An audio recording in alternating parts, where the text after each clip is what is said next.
Hello. Oh my God. Thank you. Thank you. What's that?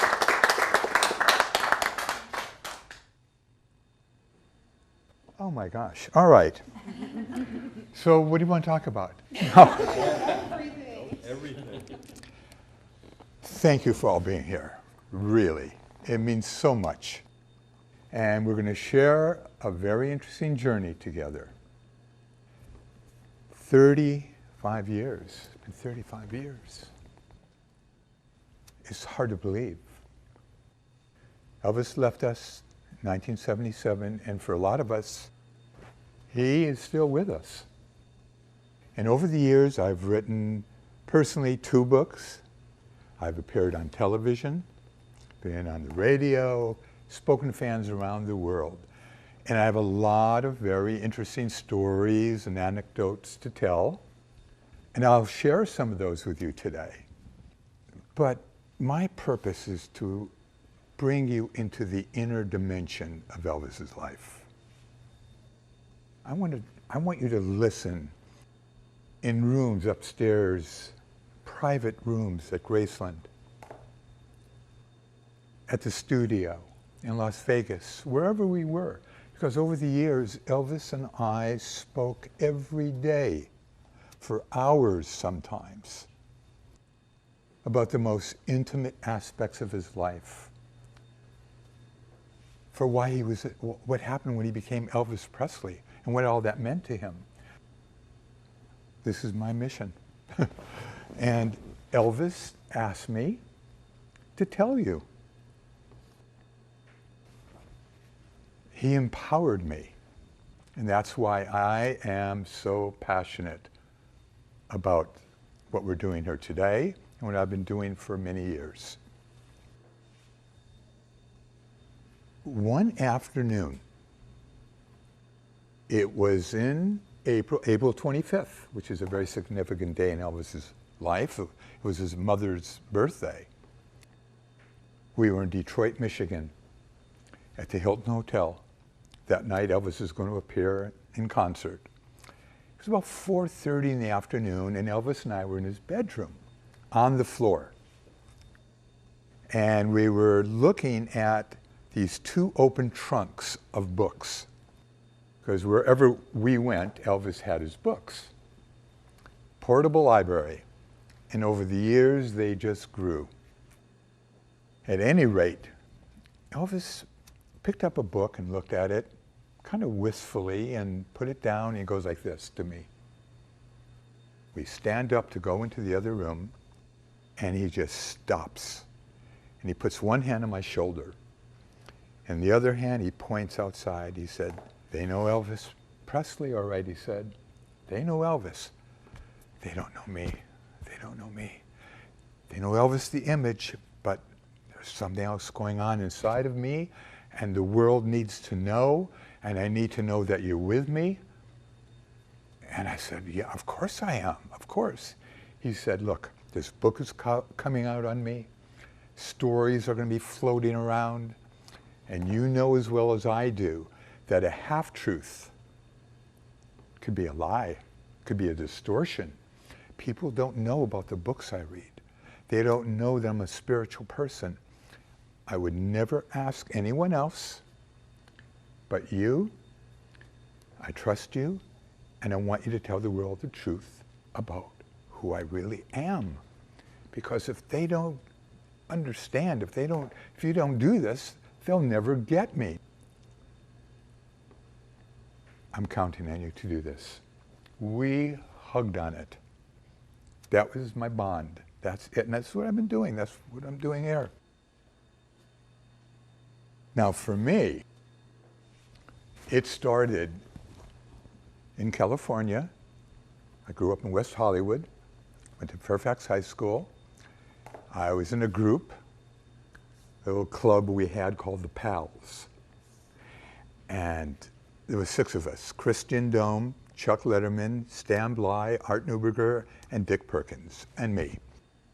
If you saw Happy Days and Fonzie, 6 of us, that's what we looked like. I can't tell you how many times a day I was doing this. And the ducktail and the hair and those sideburns and tight peggers and, you know. So one afternoon at school, it was lunchtime, and Stan ran up and said, "Hey, you're not going to believe it. Elvis is coming to town." Oh my God. When he said that, I just like, oh, this is it. This is it. But we figured, hey, we're going to get in. We have to see Elvis. That was it. We go to the Pan Pacific Auditorium the day of the concert. We never saw anything like this. I mean, we all take this for granted, rock concerts, right? Thousands of kids teeming in from everywhere. It was so exciting. And I saw some people I knew from school. "Hey, you got an extra ticket? Hey, can I go in with you?" Go in with you. We were so stupid. We were kids, right? So we walked to the end of the building and we tried to pry open the door. Nothing. We went to the back of the building. Someone wanted to break a window. I mean, just about everyone was in. There was a few stragglers, you know, like us. So we had one other shot. We walked to the side of the building, and I said, "Look, there he is. There's Elvis." And there was Elvis standing there. With about 3 or 4 guys in front of him, gold jacket. He's about maybe 15 yards away. I said, "Come on, you guys, let's go meet Elvis." They froze. I saw the look on their faces, and I said, "Well, I'm going." I ran up to Elvis, and at that time I was about maybe this tall.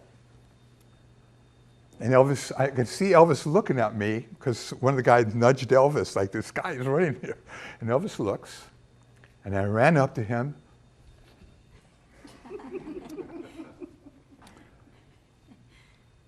And he looks at me, and "Hi, Elvis. My name is Larry Geller." And he puts his hand out. He said, "Hi, I'm Elvis Presley." And I'm looking at that face. I'm looking at his hair and his eyes and his sideburn, his lip. Just from where I was sitting, it was like, this guy's from outer space. This isn't even real, but it's real, right? But the minute he said, "Hi, I'm Elvis Presley, nice to meet you," at that very moment, one of the guys said, "Elvis, they want you, you're on." He looked and he kind of shrugged. And this inner energy was just burning in him. I could see it. Whew, I could feel it. He says to me, "Well, you heard, kid," he called me kid, "got to go, talk to you some other time." And he walked off. Oh man. I mean, you can imagine, right? All my friends came over. Everyone wanted to shake my hand now. A couple of girls came over. I thought, oh, this is so cool. It's so cool, man, you know.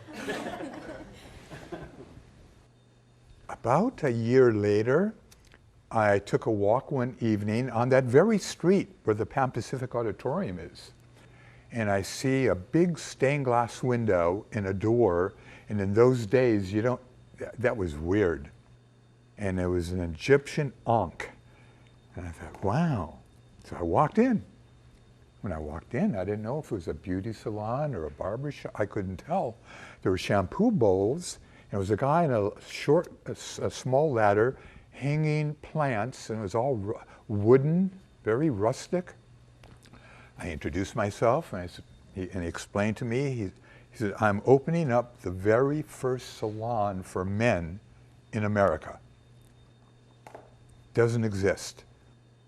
He said, "What you should do is when you get your license, because you probably will, join forces with me. We'll start a new art form, and we're pioneers. And this is going to be something else." I did.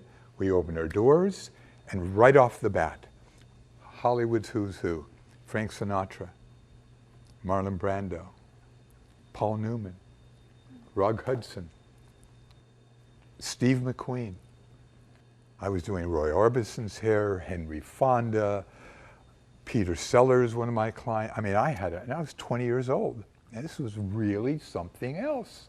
So one afternoon in April of 1964, My phone rang, and I'm doing someone's hair. And on the other line was this southern drawl. And this fellow by the name of Alan Fortis, who used to work, the late Alan Fortis, who used to work for Elvis, said, Larry, I'm sitting here with Elvis Presley, and he would like you to come up to the house to fix his hair. I wasn't even sure if I heard correctly. And as I was saying this, the receptionist said something like, Peter Sellers wants you. He wants you to come up to the house. I'm thinking, oh my God, this is something. I said, yes, I would. Well, you know, naturally, right? So I drove up to the house in Bel Air, in Perugia Way. And I knew what Elvis's house was right off the bat. Why? There were tons of fans in the front. Young people, old people. The gates opened up and people are screaming, tell Elvis I'm here, you know, and all the, you know, well, of course. I walk in. And Elvis walks up to me. And I'm 6'2". Elvis is about 5'11" and a half. He probably looks 6'2" to everyone, but he was 5'11" and a half, which is still he was a very tall guy. He walks up to me, he puts his hand out, he says, hi, I'm Elvis Presley. And he looked at me, and I thought, no. And I put my hand out. I said, hi, Elvis, I'm Larry Geller. Great to meet you. I'm having this flashback of this kid. Hi, Elvis. You know? And he had that same inner glow. It was a moment. It was a moment. He said, come on, man, we'll go into my bathroom. You fix my hair. We'll talk. Great. Walk into the bathroom, I'm expecting to see a salon chair, light bulbs around, you know, nothing of the kind. Just, it was a big bathroom, but plain. It was a little basin. And I said, come on, we'll do it right here. So I put a towel. I'm trying to rinse the hair out, you know, the shampoo out of his hair, and all of a sudden I'm almost through, and Elvis rears his head up and he goes like this. And the water's flying, just and it's hitting me. And he's like, water's all over. And he looks at me with that $1 million Elvis smile. And you all know what I'm talking about. And he says to me, hey man, what the hell? At least it's clean. In that very instance, that moment, I knew who Elvis was as a human being. A lot of celebrities want you to know who they are. That ego is just flaming. Elvis was a regular guy. He didn't have those ego filters. And I thought there was a purity in this man. And I loved it. I felt at ease immediately. It didn't matter if I was the gardener or the President of the United States. He treated everyone as a human being. And that was Elvis. We sit down in front of a long marble ledge mirror. He's explaining to me, he's in the middle of this movie with Barbara Stanwyck called Roustabout. And he says to me, you know, you can't cut too much off, Larry. These scenes have got to match. Elvis, I said, leave the driving to me. Don't worry, I know exactly what to do. He said, okay. Now, I didn't know it then, but in a certain sense, you couldn't shut Elvis up. He loved to talk. He loved to. Great storyteller, a very inquisitive mind. Bright. He was so bright and had an innate awareness about him. But he didn't say anything. And I'm doing his hair and looking at him in the mirror, and I can see his eyes following every move. He's just intent. And I figured, look, if he wants to engage in a conversation, wonderful, I'm here. If not, it's your space. I'm here to do a job, great. I sprayed his hair. I said, so what do you think, Elvis? What do you think? He says, oh, beautiful, man, great, great. He just dismissed it, turned around, and he points at me. who are you? Who are you, Larry? What are you really all about, man? What are you really into? I was stunned. That was so straightforward, right? I mean, and as I'm telling you this, I can remember exactly what my thoughts were. And they raced by like that. You could tell him the truth of what you're into. He might think you're a Hollywood nut, or he'll appreciate it. And I had to speak the truth. I said, Elvis, you know I work on celebrities. You know all about our salon. But there's something more important to me than doing hair, my vocation in life. And that is, I'm searching for truth, for God, for the purpose of life. That's what I'm really all about. I read spiritual books and religious books about the great religions of the world, and I'm into meditation, and I pray. I know you're Elvis Presley. I know you're the biggest star in the world. This probably sounds corny to you. He says, whoa, wait a minute, man. Wait a minute, he said. You have no idea how I need to hear what you have to say, because what you're talking about is what I think about when I go to bed at night. My whole life. I've no one to talk to about this. And please keep on talking. So I told Elvis, I said, you know, there's a book that really got me started. And it's a fantastic book called The Impersonal Life. It talks about the creation, and it's a very metaphysical book, and it talks about the voice within. He said, what are you talking about? What voice within? I said, well, we all have an inner voice. Some people call it intuition, call it what you want. And I said, when I was a little boy, I was in kindergarten, and I would hear this voice talk to me and tell me things from right from wrong, and I thought it was my father talking to me. And I thought, hey, that's how fathers talk to their children. And I said, man, I had that voice when I was a kid. I thought it was my twin brother. I said, Elvis, look, the great questions of life. Where do we come from? Where are we? Where are we going? Do we really have souls? Is there life after death? Or is life just a giant, vast cauldron of molecules and atoms bubbling over that over billions and billions of years evolved to this? Or is there a God? Is there a divine plan? And I said, hey man, I could never buy into that other one. I've always believed, I was brought up in the church. He said, but you know, something very interesting. Someone told me, I don't know who it was, he said, but you know those ships, those little ships, they get them into the bottle and nobody knows how they got in there and how do you get them out? But I always heard that's what man is. That we're stuck in that. When he said that to me, I'm thinking, oh, okay, he's saying a mouthful. He's telling me about himself in a very deep way, whether he even realizes it or not.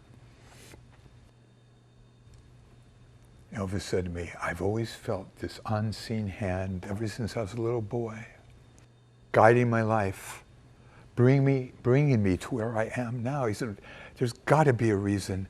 And like you say, there's no such thing as coincidence. And he went like this. He went, there's got to be a reason why I was plucked out of all the millions and millions of lives to be Elvis. There's got to be a reason. He said, Larry, you have no idea where I came from. Man, I'm telling you, I came from poverty like you would not believe. And Elvis started to tell me about the 2-room shack that his father built in Tupelo. 2 rooms. He said, man, people take everything for granted. We didn't have light bulbs, phones, electricity. We didn't know from electricity in our house. I realized where he came from. And he's telling me this, and tears are streaming down his cheeks. I'm thinking, he doesn't know me, and he's opening up, and he's telling me these, what's going on here? I knew something special was happening, and this thing was just unfolding. Now I'm with him about an hour and a half, 2 hours. It was a remarkable conversation that we're having, that Elvis and I were having, and he said to me, my mom said to me, honey, don't you ever forget where you came from. Don't you ever forget. And when I came on the scene, she said to me, honey, Elvis, people are going to want to use you. Don't you ever forget.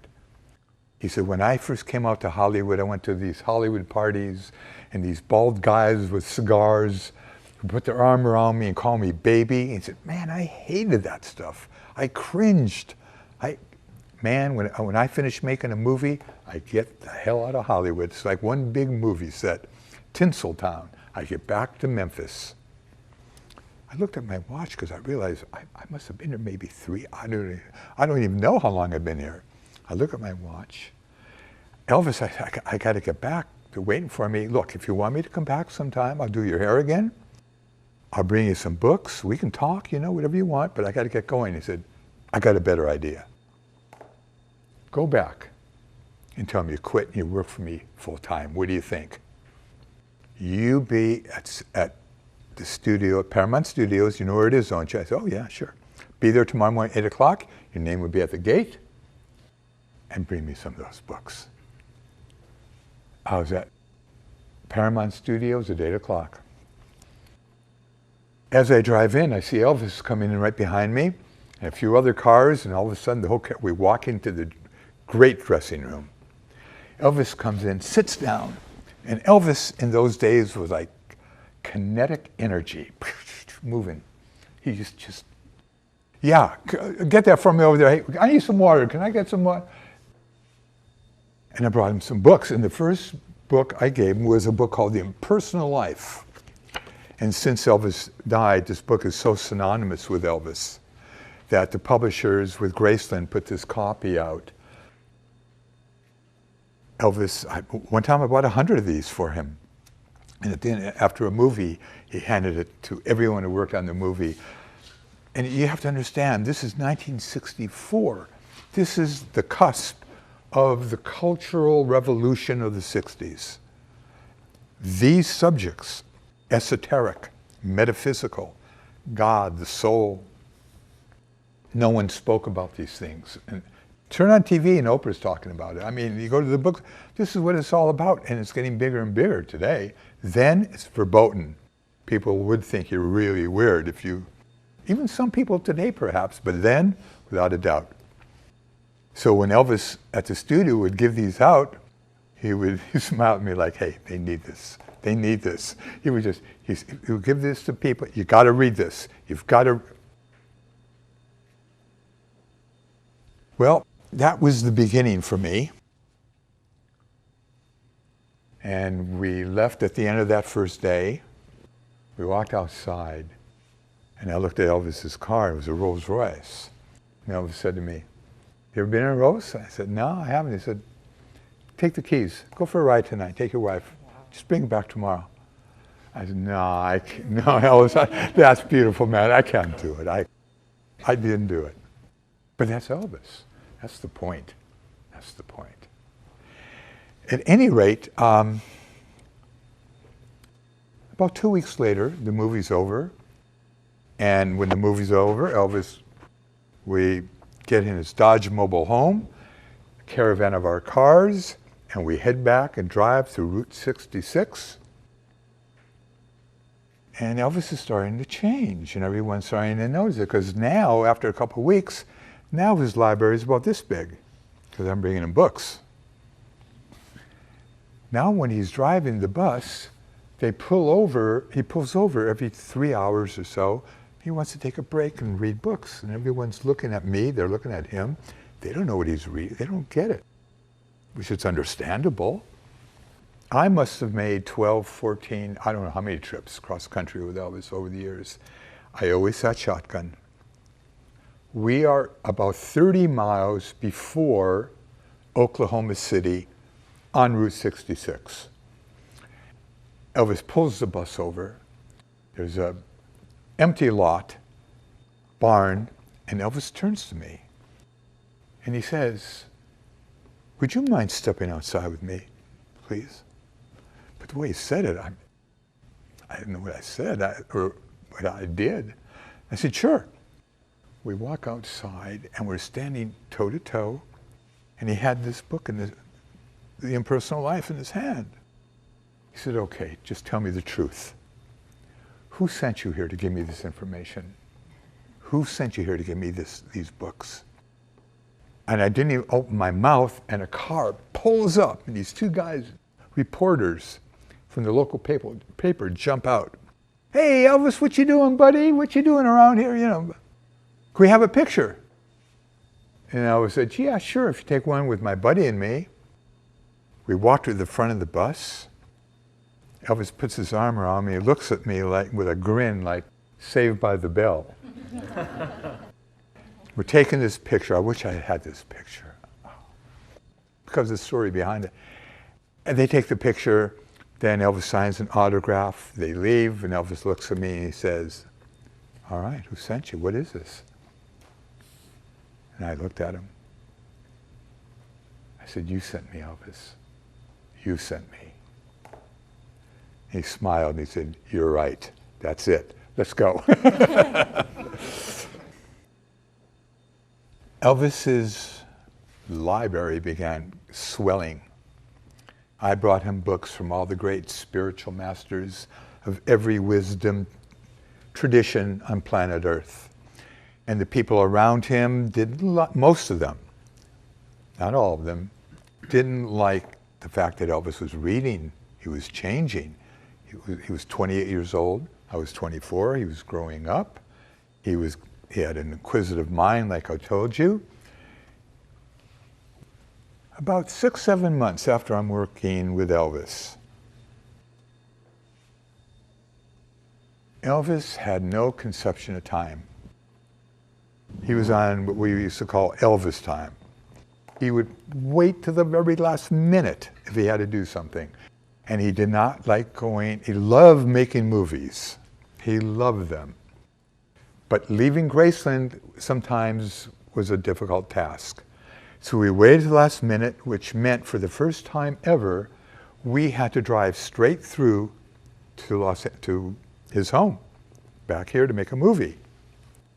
So we knew we couldn't stop. So when we got to the panhandle of Texas, Amarillo, Elvis pulled into a motel, and someone said, Elvis, we can't stop. He said, no, 30 minutes. I just need to freshen up. You guys get a room, get me a room by myself. We go up into our room. 30 seconds later, the phone rings. Someone said, all right, Larry, he wants you. You can't start talking to Elvis again. We got to go. That's why Elvis pulled over, because there was something on his mind. I go into the room, and Elvis is walking back and forth. He says, all right, you got to tell me, man. You got to tell me. I've always believed in God. I'm a believer. I've read all the books, and I read all about these mystics that have all these extraordinary experiences and how people are touched with this divine energy, and it's never happened to me. I believe, but it hasn't happened. Why? So I said, Elvis, it doesn't matter if you're Elvis Presley or Larry Geller or anyone else.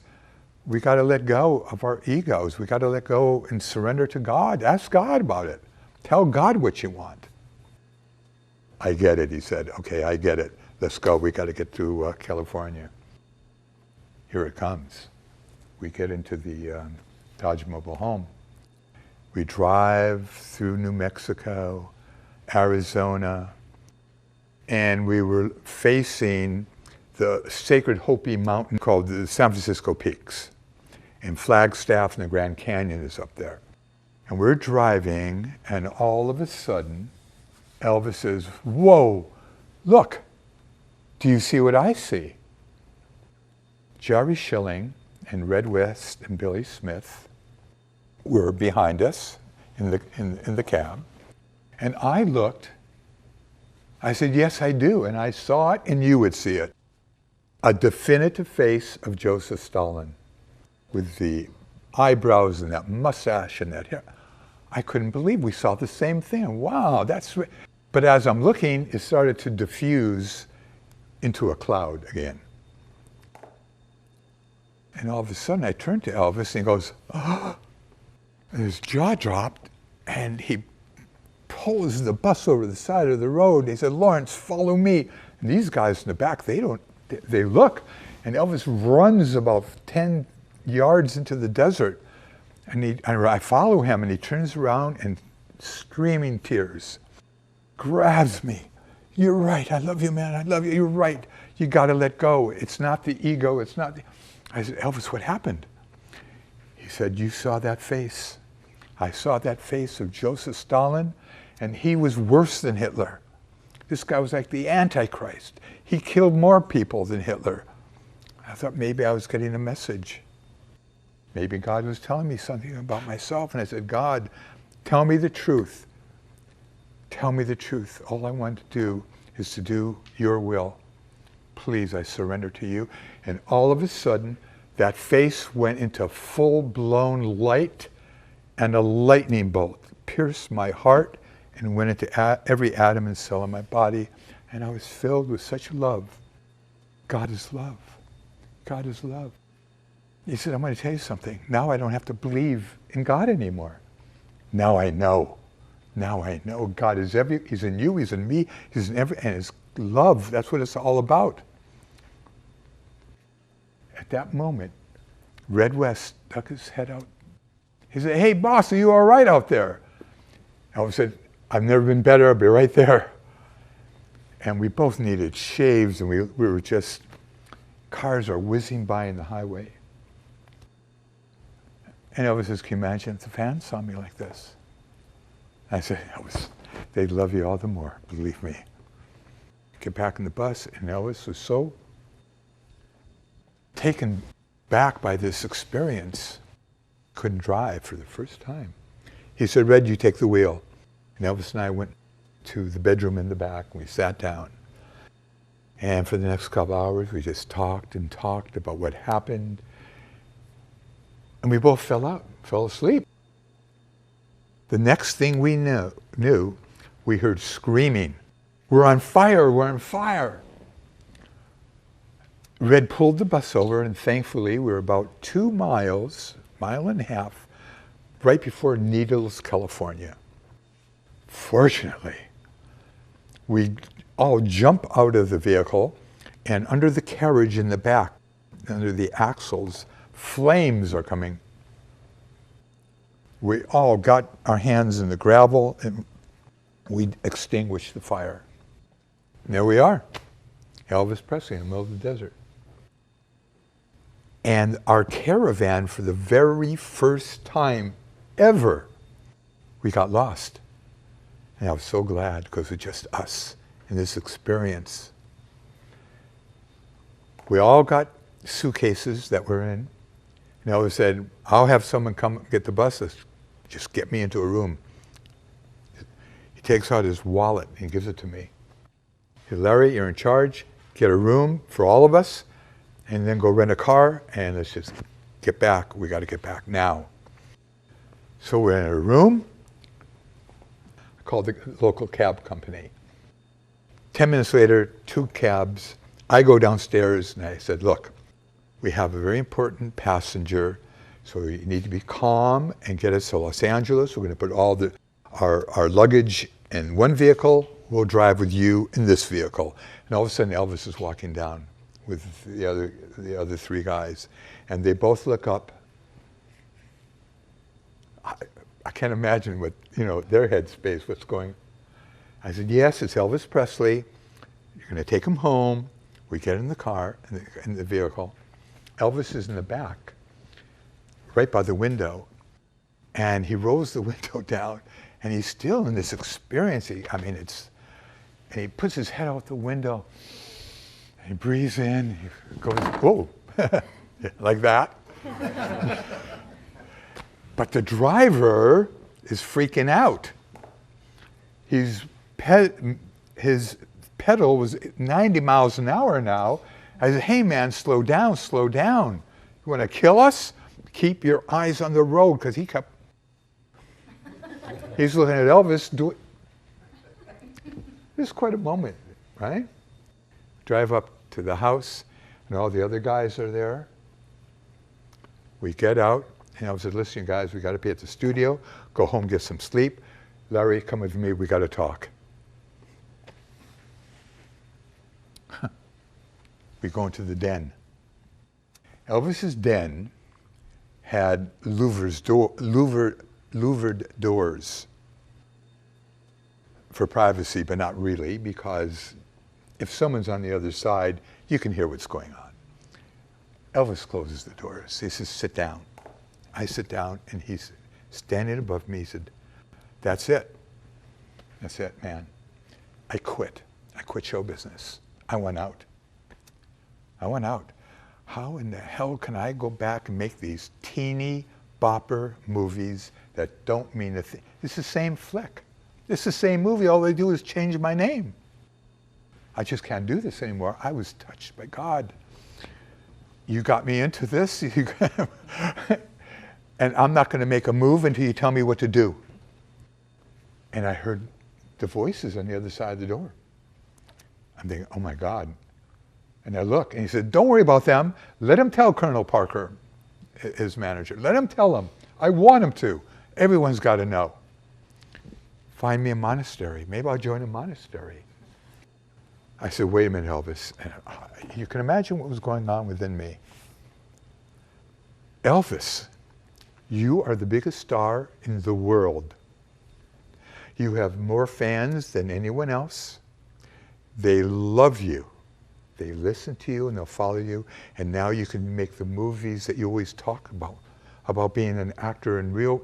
Now you can do things with your life that we've been talking about.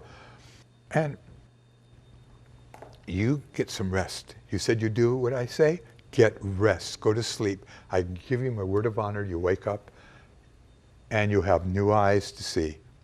I promise you, you'll be recharged. And this experience that you had is so valid, but it's going to take a long time to roll out, to really understand the ramifications. Then all of a sudden, Elvis grinned. He said, you're right, you're right. Tell you the truth, I can't see myself raking leaves in the garden and having Priscilla next to me raking leaves, you know. Okay. We finished the movie, just about finished the movie that we were on at MGM. And Elvis said to me, the Colonel wants to see me. Something's up. There's a meeting. Let's go to MGM.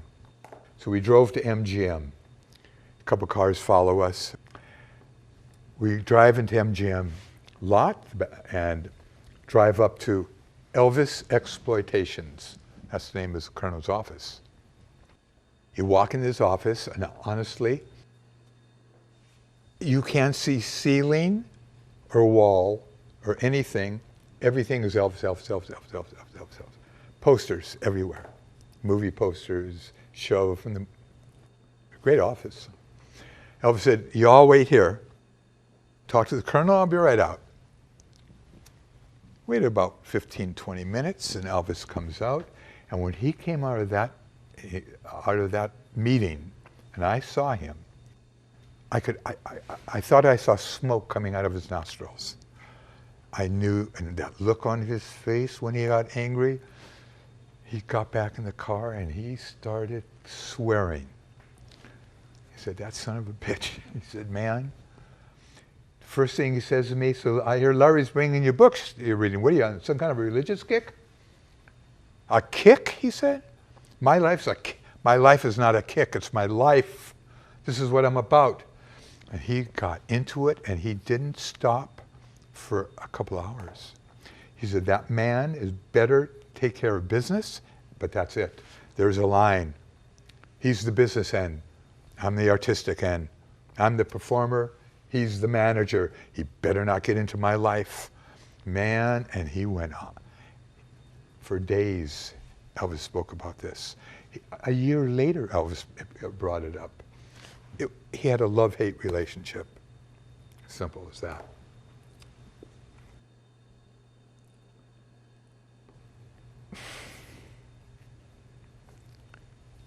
I don't think I have to tell you, because Elvis's generosity is legendary, legendary.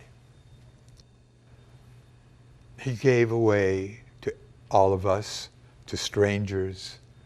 If you came over to this house, or Graceland, I promise you, you would not leave unless I would give you a bracelet or give you a car. But he said, I know better than most people what it means when the Bible says it's more blessed to give than receive.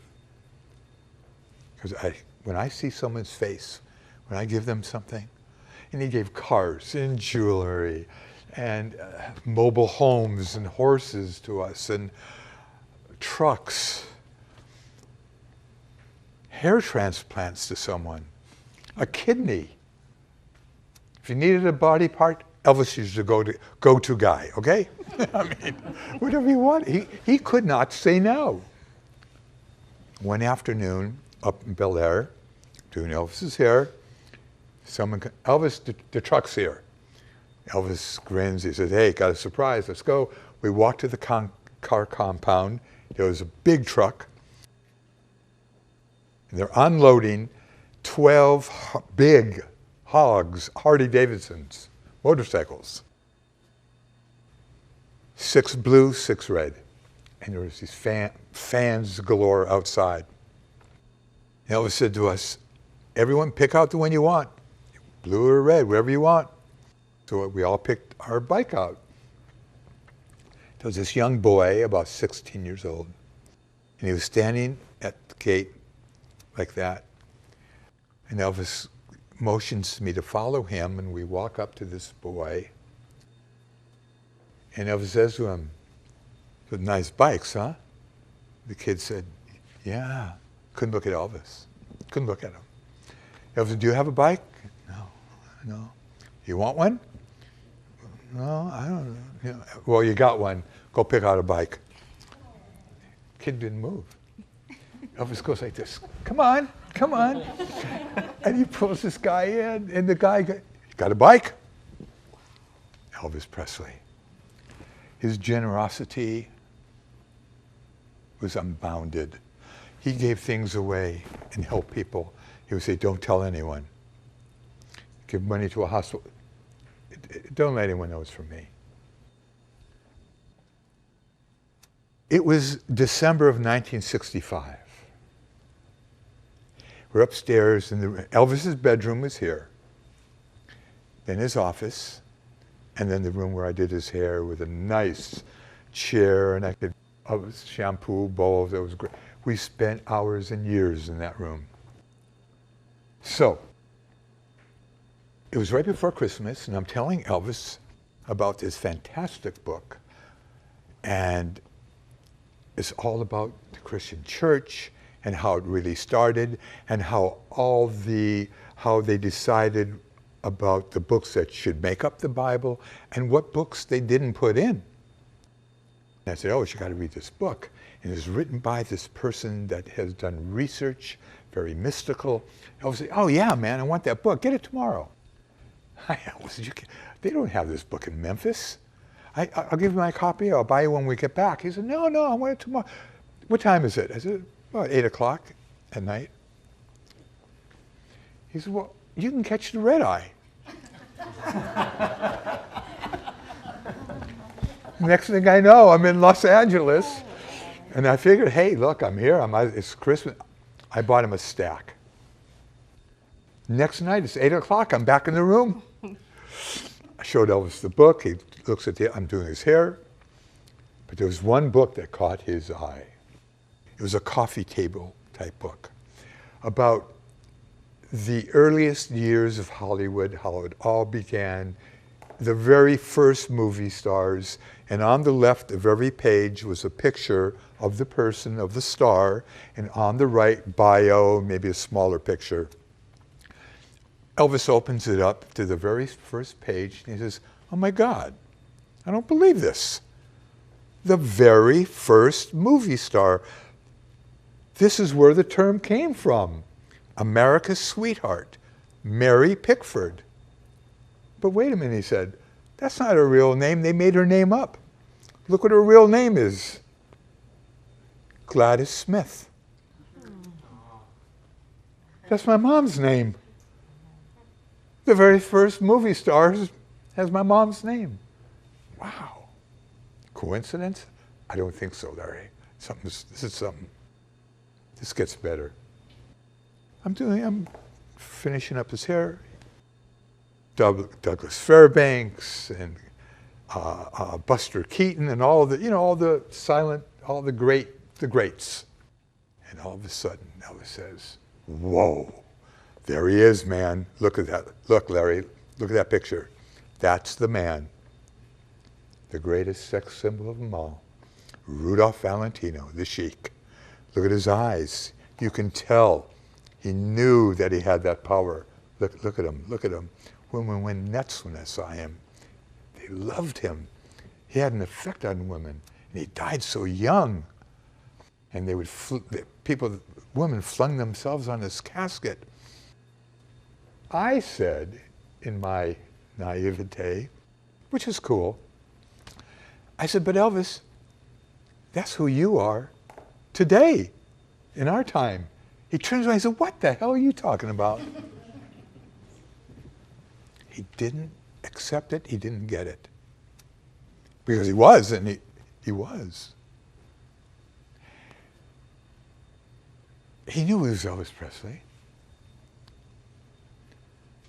He knew he was a movie star. But he had a humbleness about him. And Elvis would never say, "Hey, it's me, me." He couldn't do that. He couldn't accept that. That was his beauty, though. That was his beauty. He says to me, "You know, people say so many things about me. People call me the king of rock and roll. Like I invented rock and roll or something." No, he said, "No. That's not it. Let me tell you how it really happened." He went on to tell me, he said, it happened way, way back in the old days, in the deep South, in the Mississippi Delta, with black people. That's how it all started. People who knew what suffering was. People who knew what poverty, real suffering. These people picked cotton and worked their butts off, their asses off, when the sun came up until the sun went down, they were out there sweating. And you know how they got through it? They sang to God from their pain. And they made up their songs as they went along.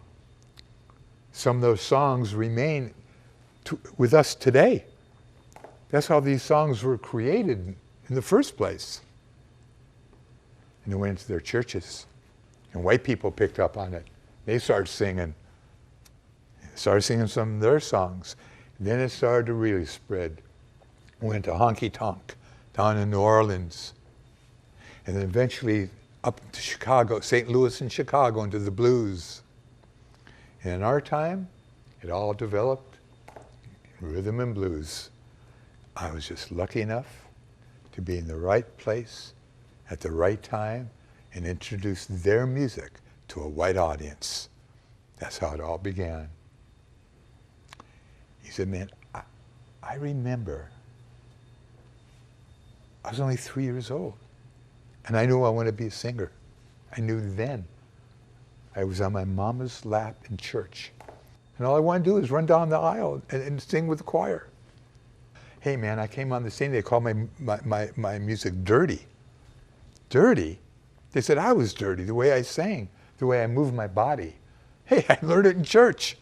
When I get up there to sing, all I'm doing is being myself and what I feel. And if I think, it turns off." He said, "Don't think, just be." That's Elvis Presley. You know, we're here because of Elvis. But the actual center of the Elvis world is Graceland. And the center of Graceland is a meditation garden where Elvis is buried. And I'll bet you most people think that the meditation garden came with Graceland. You know, originally when Elvis bought it, there was no. Now, here's how it happened. I introduced Elvis to a lot of things, and one of them was to the teachings of Self-Realization Fellowship, Paramahansa Yogananda. And they have centers all over the world, and I used to bring Elvis up late at night to meet the head of the whole place. Her name was Sri Dayamata, and Elvis loved her. He called her Ma. She was a mother figure to him. He brought Priscilla there, and Priscilla and Ma became one. She passed. Sri Dayamata passed away about a year and a half ago. Remarkable lady, and she and Elvis were very close over the years. And they had a center on Sunset Boulevard when you approach the Pacific Ocean. It's called the Lake Shrine, and there's a wonderful meditation garden, and it's 10 acres with a gorgeous lake. And Elvis fans from all over the world go there now. The bus tours and the Hollywood star tours, when they pass by, they say, the Elvis used to go here. Elvis said to me, this place is special. You can feel it. You can see it in the people here. No one's bothering me. They're respectful. It's because it's very spiritual here. This is what I want. I want a meditation garden. We created the meditation garden. There's a fellow that used to work for Elvis, Marty Lacker, and he helped. And so we built. Elvis did a lot of the designing himself. Never, ever, ever imagining what would exist today. As the 70s started to roll on, we all started changing with the times. The world was changing, society was changing. I started to get very interested in literature and writing. And around 1972, I founded and created a magazine called The New Age Voice. In fact, wait a minute, it's here. That's right. Lovely cover. In 1972, it reflected, the information reflected that era. And so I brought to Elvis, as I finally finished it, and he looked at it, he said, give me 100 copies. Gave them to everyone. And then he said to me, I got to ask you something. I said, what? He said, I need your permission. I'm starting a new backup group, and I want to call them The Voice, after your magazine. And that's how The Voice, that was his group. That's where it came from.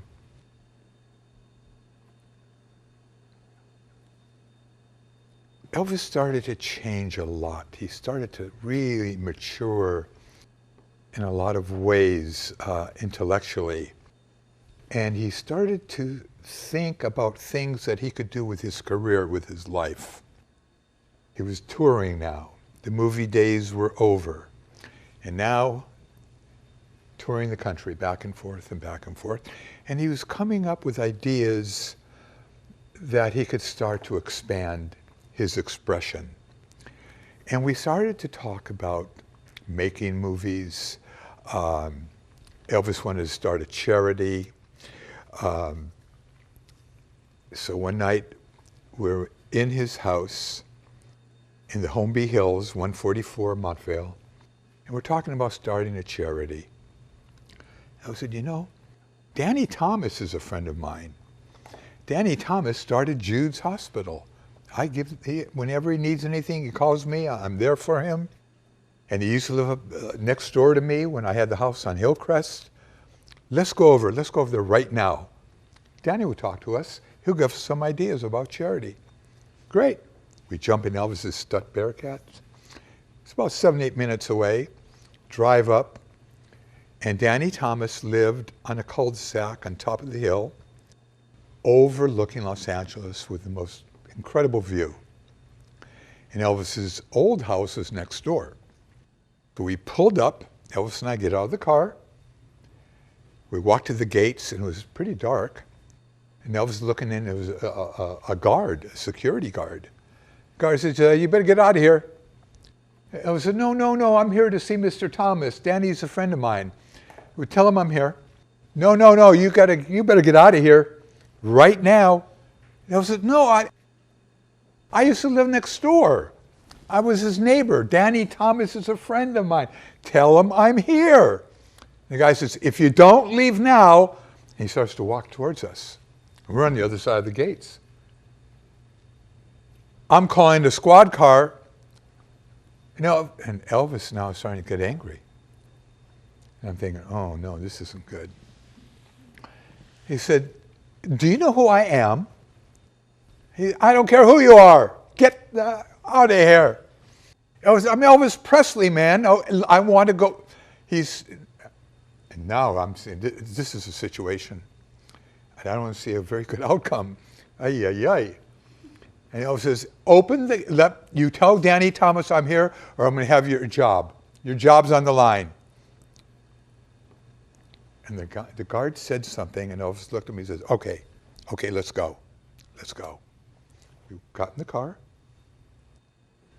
Elvis didn't say anything. I could tell he was like very upset. We drove back to his house. We go into the den, and Elvis said, oh man, I blew it. I blew it. I can't believe what happened. My ego. It's my ego. Got away with me. There is no way in the world I would have anyone's job. How in the hell did I do that? He said, well, it shows you, man. He said, I got a tiger in me. And you got to learn how to control yourself. That's the lesson. I got to control myself.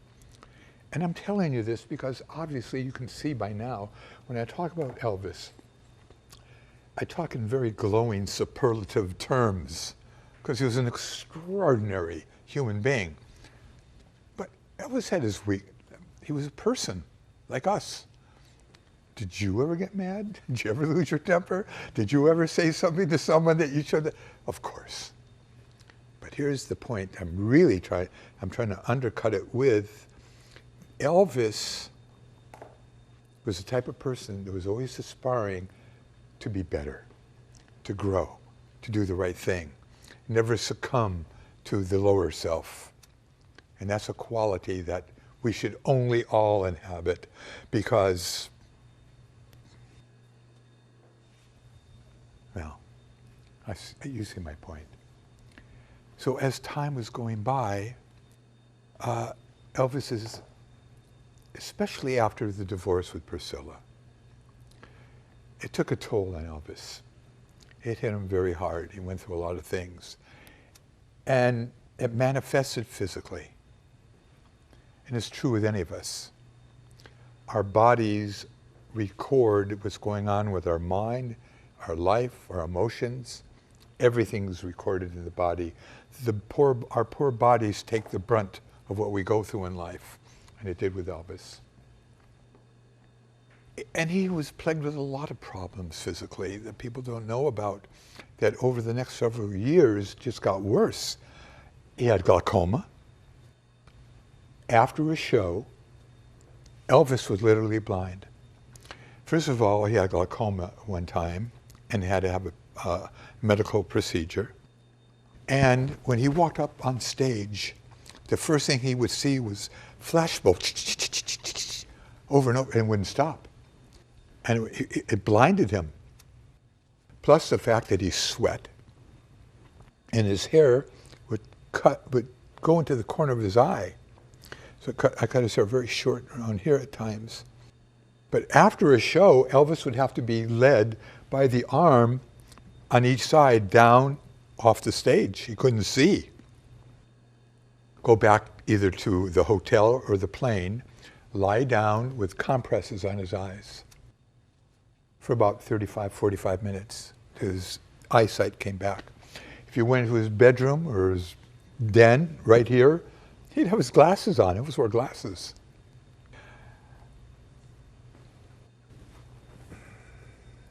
So one afternoon, we're on tour.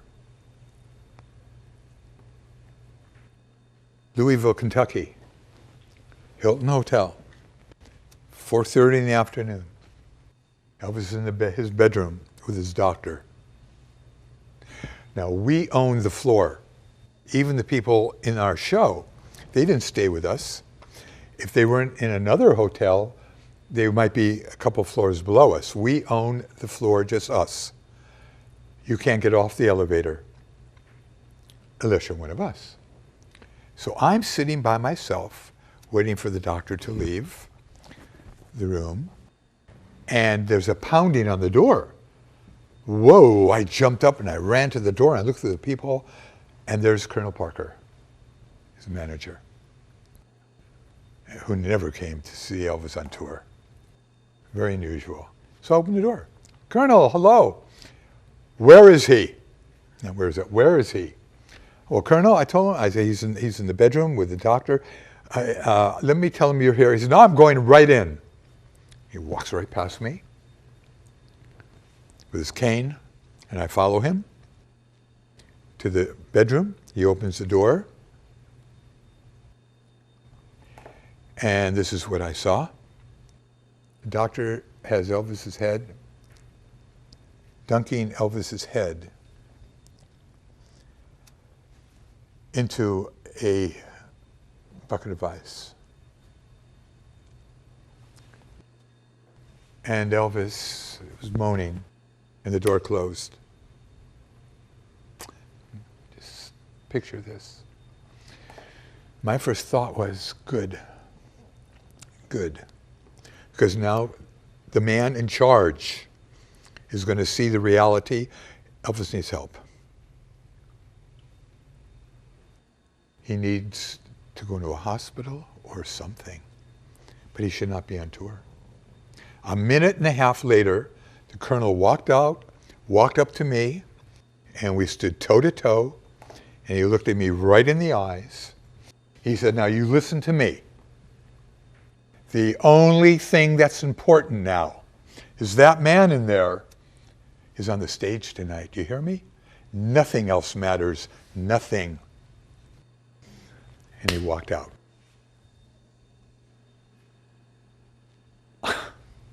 My heart sank. What about Elvis? Wait a minute. What about Elvis? What about Elvis? What's going on here? He saw what's happening.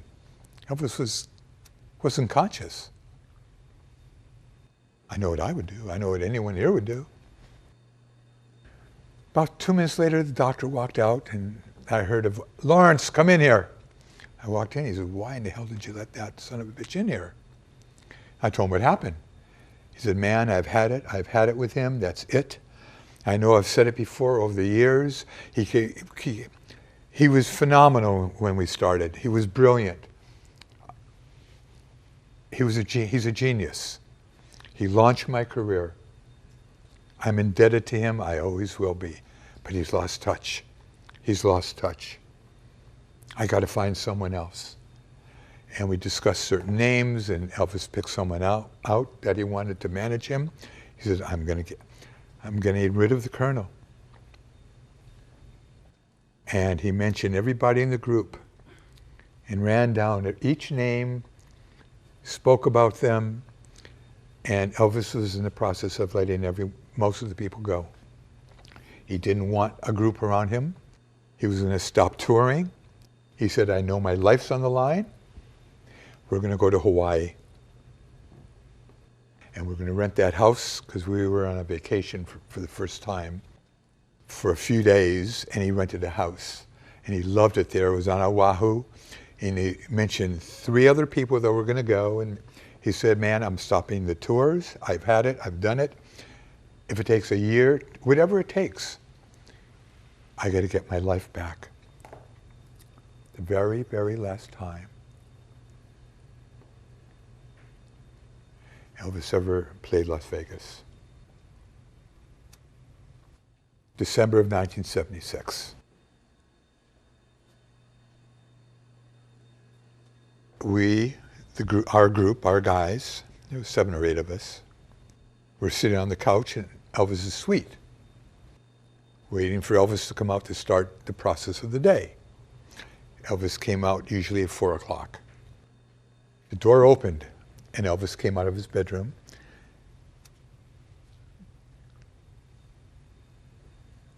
wearing his blue robe. He had a look on his face that I knew there was something wrong right away. He plopped down on the couch, and he had beads of sweat, and he was heaving, gasping for breath almost. And he said, "You guys all leave Larry and I alone. We have to talk. I'll see you in a while." They all left. And Elvis got up and walked to where the drapes that were covered, and he lunged on the drapes. And he said, "Lawrence, quick, quick." And I ran over to him and put my arm around him. He said, "Quick, get me into the bedroom. Get me in the bedroom." And we staggered into the bedroom. We went to the bed, and he fell down on the bed.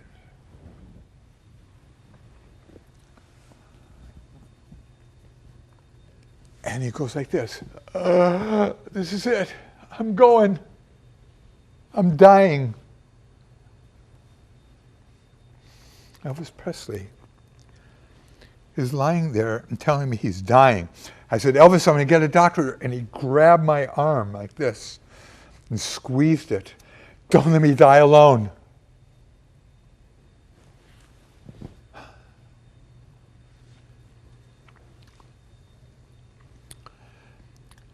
In a split second, is he dying? I'm not going to let him die alone. Yes, he needs help, but I can't. If he's dying, this is it. I can't let him be. I jumped on the bed.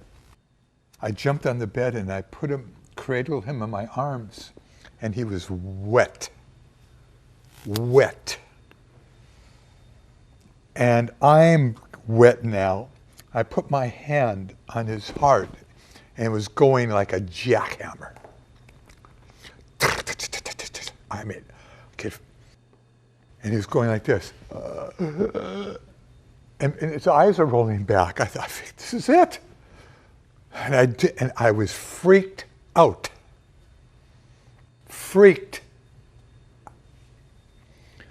But behind my frontal being, personality, my essence was like a rock.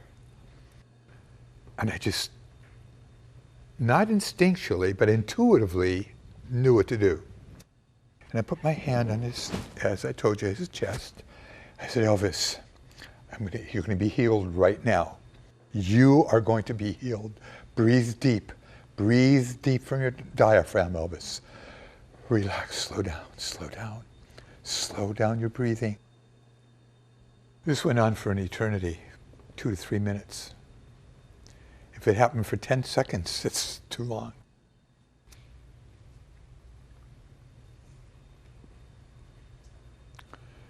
Elvis opened his eyes. He looked at me. When he did, I knew he was back. I knew. I said, "Elvis, I got to tell the doctor. Got to tell him what happened." I propped him up in bed. I got a bunch of pillows behind him, and he thanked me, and "You saved my life," and all that kind of stuff, all the nice stuff. I said, "I got to tell the doctor." He said, "Okay, tell the doctor, but no one else. And don't tell my dad. Don't tell Daddy," because his father was on tour with us. "This will kill him." I said, "I will, Elvis. I will. But you're going to live, Elvis. You're okay. You helped so many people." August 16th.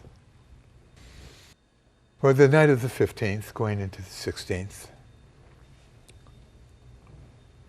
I was at Graceland, and Elvis calls downstairs. We're going on tour the next day. Portland, Maine, 2 weeks. Elvis says, "I want to go to the movies. Set up the theater. I want to see that movie with Gregory Peck, MacArthur." So just Zito picked up the phone, and he didn't want Elvis to go. And Elvis said, "I have to go to the dentist now. When I come back." So Elvis went to the dentist. It's midnight. For some reason, thankfully, the projectionist had a crisis with his family and couldn't go, so we couldn't see the movie. Great. Elvis came back about an hour and a half later.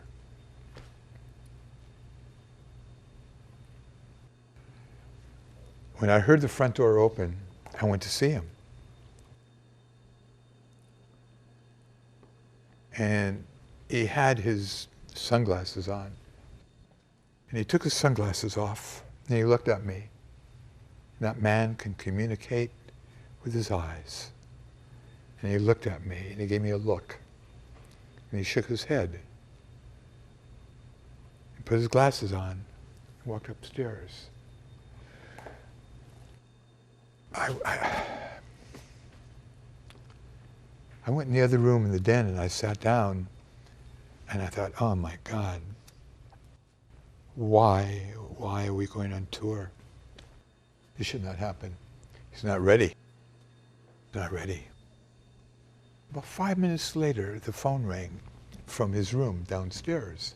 And someone shook me, actually. I was in such deep thought about what's going on. I was so emotional. I said, Larry, the phone. Elvis wants you. Oh, I got on the phone.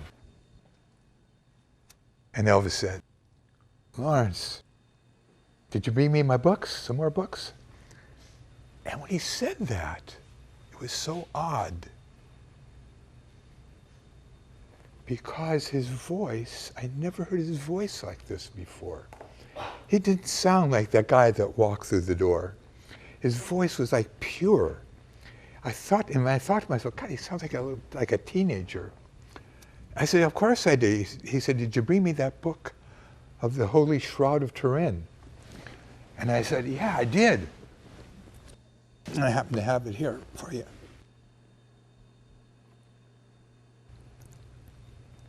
And we started talking, and all of a sudden, he started laughing like a little kid. And then I started laughing. And you know, it's like when someone laughs and you have to laugh, it's infectious. And that's what happened. We were both sitting there, and it was stupid almost. And I thought to myself, Elvis is fine. Oh, I'm so glad. This is what I'm thinking as I'm laughing. Oh, he's okay. It was my imagination. Elvis says, so come on upstairs. We got a lot to talk about. I said, Elvis, we're going on tour tomorrow. We have the next couple, we'll be every day. We'll talk. I bought some books, and we'll talk. We got a lot going on, and you need some sleep. He said, you think so? I said, yeah, and he started laughing again. We both started laughing. It was like a weird moment. And I knew it was odd, and I couldn't put my finger on it. But I liked it because of the sound of his voice, yet I don't know. I couldn't put my finger on it. And then Elvis said, well, whatever's right. I said, Elvis, I'm going to go to my room. See you tomorrow. Come upstairs, take care of your hair. We'll talk. We're going. He said, okay, but remember, angels fly because they take themselves so lightly. Oh, that was beautiful, I thought. I hung up.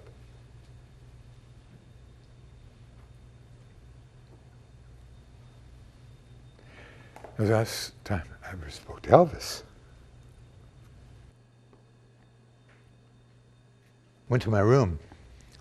About an hour later, Elvis wanted his books. So someone came to my room, I gave him the books.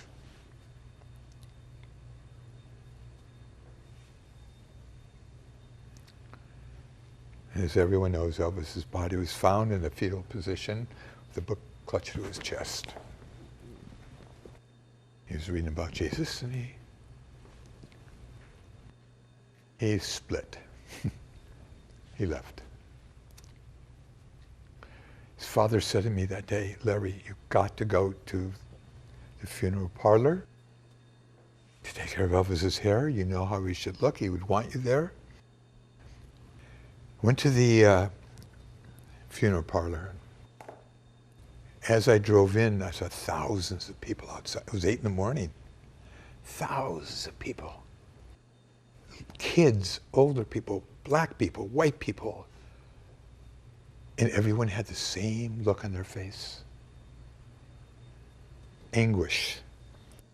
And the same look in their eyes. And I heard 3 helicopters. And every time to this day when I hear a helicopter, that moment, it's back there, it resonates.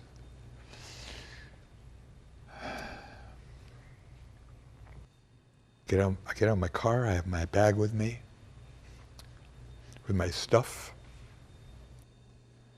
Charlie's there with Robert Kendall, 6 or 7 police officers. I walked into the room, knowing the reality. I knew.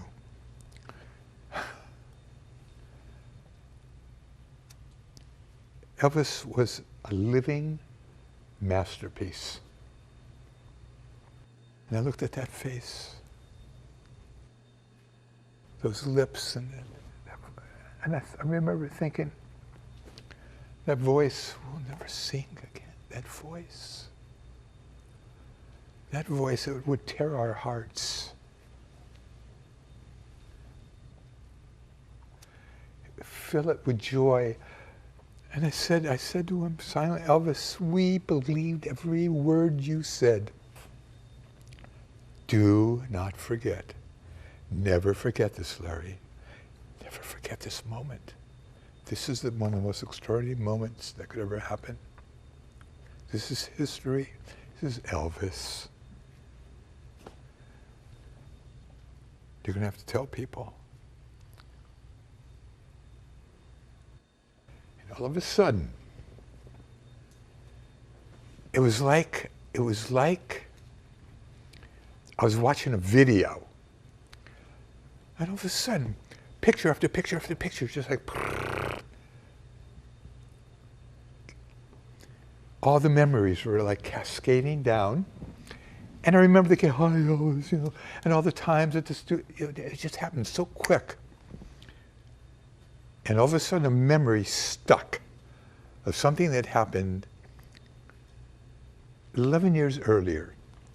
It was 1966. And every day I would go upstairs to do Elvis's hair. We can go out that night to the Memphian Theater and whatever. And I knocked on his door in his bedroom.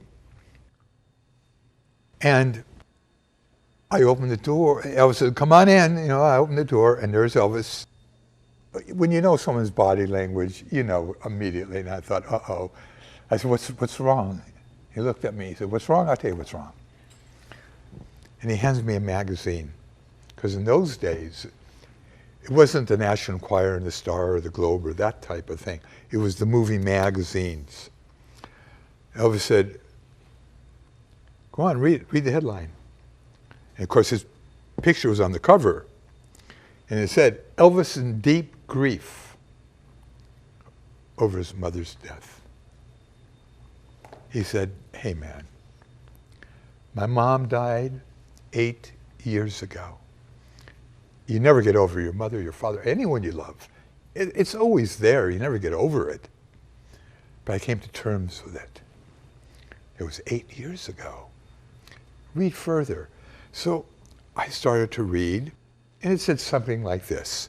Elvis's friends and family are very worried about Elvis because they hear him pacing back and forth, crying in the wee hours of the morning. And one insider, this little trick they use, insider, right, said they were afraid Elvis might want to join his mother. Elvis, do you believe that, man? Look at the tricks they, I mean, these people, how can they do a thing like that? Grieve? I hope you never have to grieve like that, Larry, ever.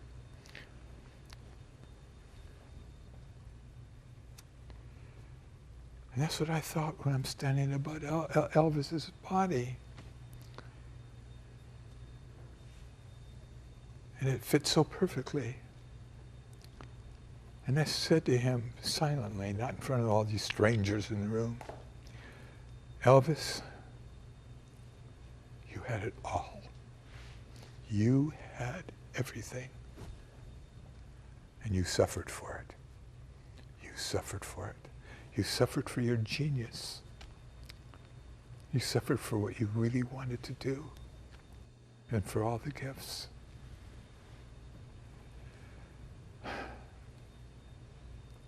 Then I noticed he had a regrowth of white hair, gray hair everywhere. I didn't bring my dyes. I brought my hair blower and my scissors and the spray. I know I was going to have to spray the hell out of it. What am I going to do? We can't bring him to Graceland. There was a lady there. I said, "Do you have your mascara?" She said, I will never forget her, a small little girl. "Yes, I do." I said, "What color?" She said, "Black." Oh, God, thank you. In those days, it wasn't the wand like today. I spit in it, smeared it, blended it in. And then it took me about 45 minutes. His hair would not go.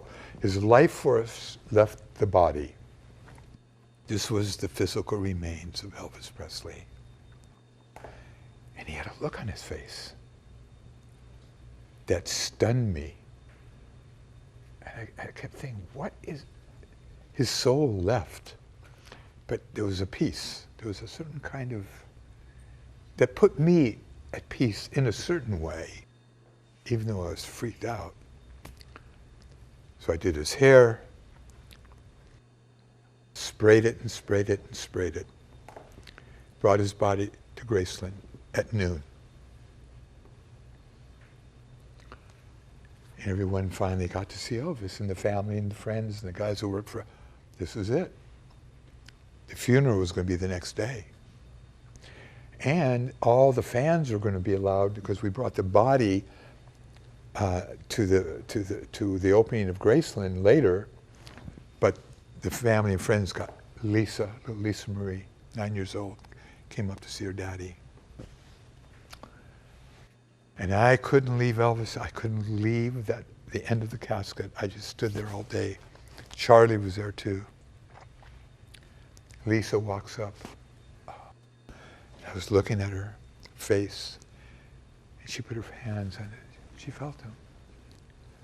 She put her hands here. And then she started to run her fingers through his hair, and I thought, oh God. Oh no, she's going to ruin his hair. No. I can't say anything, I wouldn't, So then she left. And I went over, and I noticed something.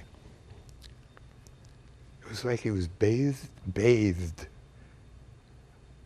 in a bliss that I can't describe, but I saw it. So the next afternoon was August the 18th. It was the funeral at Graceland. The funeral was over, and we, meaning Vernon and Jerry and Joe and George Klein and Sam Thompson and Dick Robe, Alan Fortas, Billy Smith, and the guys, were at the casket. Robert Candell from the funeral parlor was there. Joe Esposito took Elvis's TCB ring off, handed it to Mr. Presley, who was standing right here. I was standing here. And I remember Mr. Presley yelled out, "Son, this is it, the final curtain." And Robert Candela said, "Well, I'm going to have to close the casket. We've got to go. I was going to be buried." And I made a decision. And I knew I had to do what I had to do. I remember one night, before Elvis went on the stage, when he was going through stuff, I couldn't believe he was walking on that stage. I walked him to the stage, and I said to him right before he walked on, I said, "Elvis, tell me, how do you do it?" And he looked at me. He said, "A man does what he has to do, what he's born to do, no matter what. cream rises to the top. I love that. The casket's coming, the lid's coming down, and I made a conscious decision. I wanted to be the last person to ever touch Elvis Presley. So I put my hand in, quickly, his forehead. And I said something silently. I wanted to, I had to. That's the way it is. That's the way it is, and here we are. 35 years later. And it's like Elvis never left us.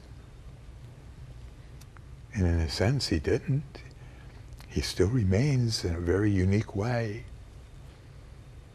His image, his music, and the force of his personality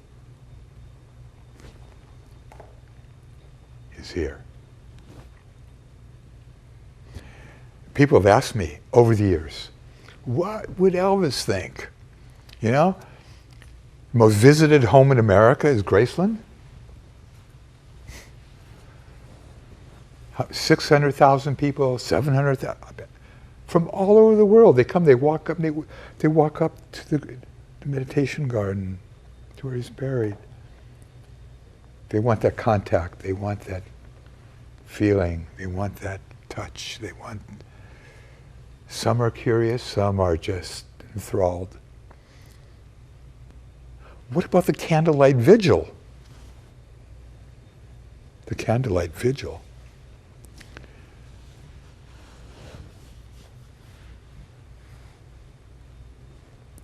Year after year after year. It goes on for 12, 14 hours. No other entertainer, politician, or religious leader in this country, or anywhere in the world, has a candlelight vigil every year. Elvis climbed Mount Everest, and he planted his flag. It's the only flag up there. He did it alone. He did it.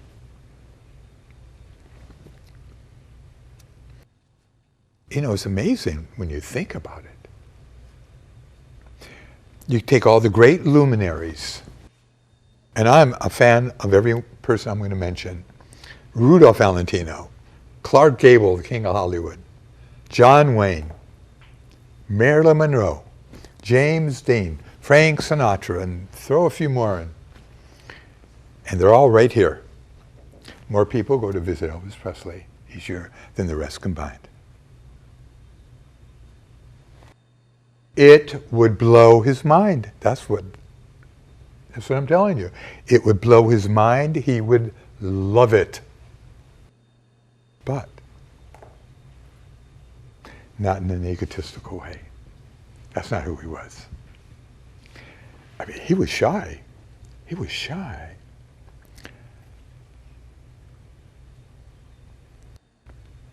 He knew he was Elvis Presley, of course. I brought him books on every major sub, and some you never heard of, leaders in the realm of religion and spirituality, the world's great wisdom traditions. And Elvis read their stories. He wanted to know how they reacted to people, what they did with their lives to help people. The beacons of light. That's what he wanted to know. That's what he wanted to know. And here's the irony. Here's the irony in the secret, so to speak. The way the world has reacted, the outpouring of love, is what Elvis really wanted. This is what he yearned for.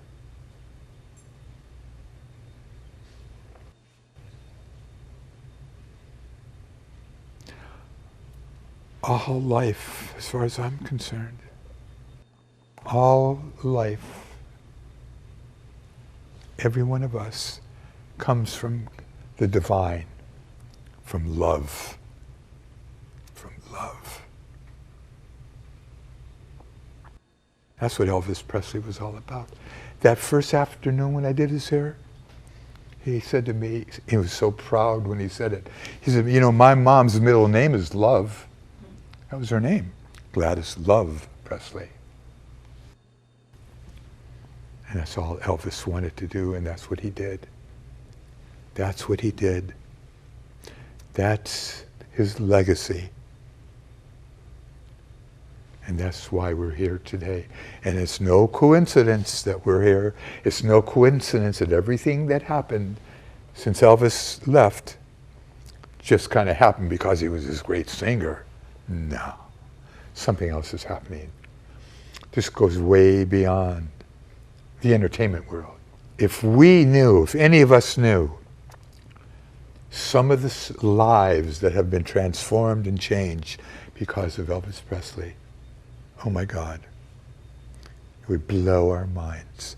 I know so many times when I'm going through something, or I have a problem, or it's emotional, or whatever, and I listen to Jim Sykes on Sirius Radio every day. All you have to do is listen to Elvis' music. And something happens. He communicated and penetrated to the very heart and core of humanity. He has healed us. Elvis is a healer. He's a channel of love. Thank you for being here and listening.